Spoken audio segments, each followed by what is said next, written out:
Hello everyone, welcome back to the channel, and today we have another video. And this game is from the 2021 Fide Grand Swiss. It's Boris Gelfand with the white pieces against Sergei Movsesian with the black pieces. So, this is from round 8, and as it suggests by the title, it features 5 queens on the board. So, we're going to dive straight into this game. So, Boris Gelfand with the white pieces opens with d4, the queen's pawn opening.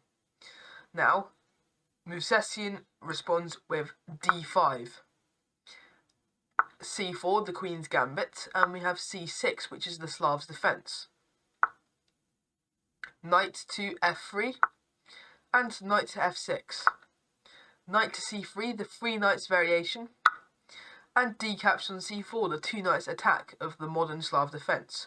So, d takes on c4, e4, the Geller gambit, and we have b5.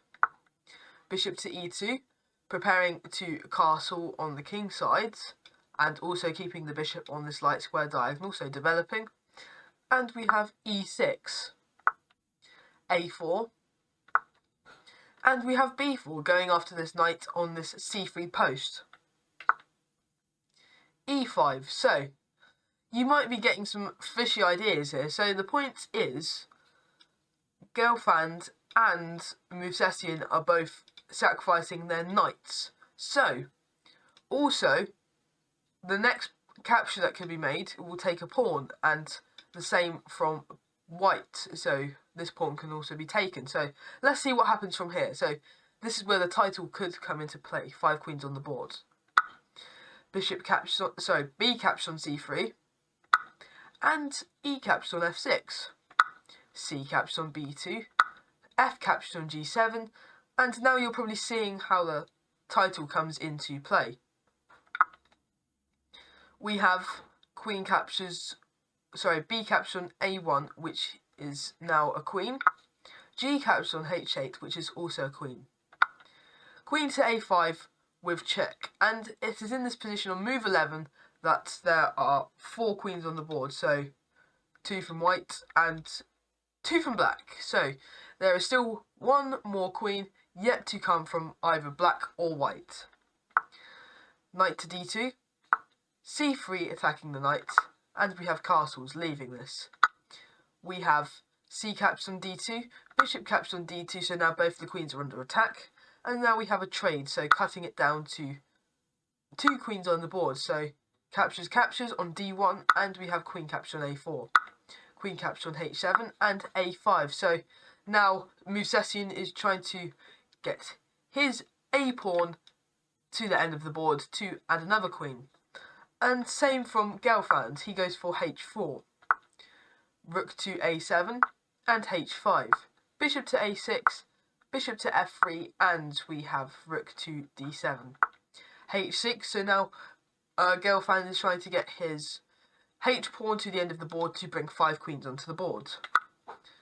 Rook captures on d4, bishop to h5, and we have rook to d7, queen to g8, bishop to d3, so allowing this square some space for black's pieces. So now the push cannot be made instantly. But now we have bishop to g6. So going back in this position, the move bishop to g5 is the only winning move in this position. If you play another move such as h7 trying to push forwards, then you'll simply just trade off and you'll be in a material advantage. There are no other moves to play other than this bishop to g5. It's the only winning move in the position. So what this does, this keeps the king in to some certain squares, and it's really dangerous for black in this position. We have bishop to g6, asking for a trade, and we have rook to e1. Bishop captures on h5, allowing this to be taken, and we have h7. So there is no stopping this pawn being promoted. We have queen to b4, going after the rook, and we have rook captures on c6. So what Gelfand is saying here, you might as well take some of my material because I know you cannot stop my queen from entering the game. So from here we have f captures on e6, and queen captures on e6 with a check. Rook defending this with rook to e7, and we give check with queen to c8 with check.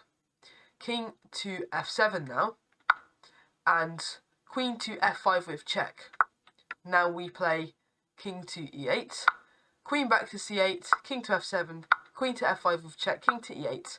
And it's in this position that Gelfand realises that he does not want to put this game into a draw, so he simply promotes by playing h8, which is now the 5th queen on the board. So as of move 32, there have been 5 queens on the board. This is a truly spectacular game. So we continue with rook to e1 with check from Movsesian, and we have king to h2. Bishop to g4 trying an attack, but this will be no good. So in the position we have queen to g6 with check. Now king to d7 trying to escape. Queen to f7 with check. Bishop defends this with bishop to e7. Queen h to e8 with check. King to c7. Bishop captures on e7, and it was in this position on move 37 that Movsesian resigned the game, as there is nothing more to be done. In this position, checkmate is coming. You have to sacrifice some pieces for material. There is nothing more to be done. So in this position, you know that checkmate is going to come within about 10 moves, and this is a brutal attack. So the queen is under attack, discoveries can be made, and much more can happen from here. So the king is limited to some squares, and this will be a victory for Gelfand. So it was in this position on move 37 that Movsesian knew that he had to resign the game, as there was going to be a deadly attack. So hopefully you've enjoyed this video from the Fide Grand Swiss. This is round 8. Please remember to like and subscribe to the channel, and I will see you in the next video.